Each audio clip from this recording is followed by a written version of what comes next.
When I was younger, I used to sneak out from my parents all the time during the night since I was grounded a lot. I remember I met up with a boy, nothing romantic, and we walked to a park that's quite far down a long road opposite my house until we got to a well-known woods area that had a park right at the front of it.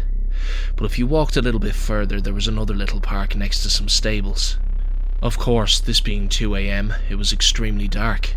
I was about 17 though, so I acted brave and went through with it anyway.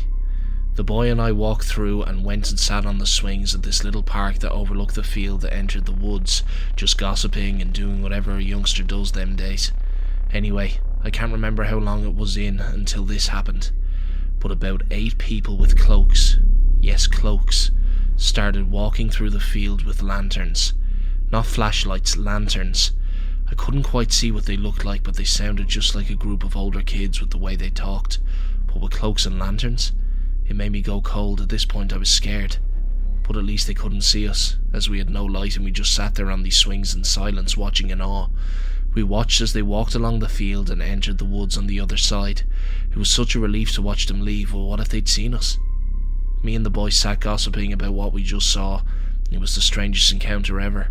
Until about 10 minutes later, we heard absolutely terrifying screams coming from the woods that sounded like a much older woman than any of the people we saw.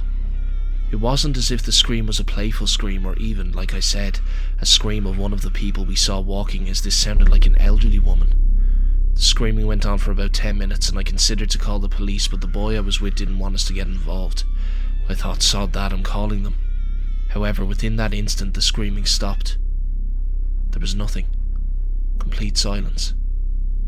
You bet your ass we were out of there. The screams still haunted me for a couple of years after. Nobody had been killed or discovered. The woods isn't majorly big, so it's not as if a body was just left there without being discovered. It was almost like a dream. Although it wasn't. And it was never brought up again. Me and the boy didn't end up speaking on it. I can't even remember who it was. Weird.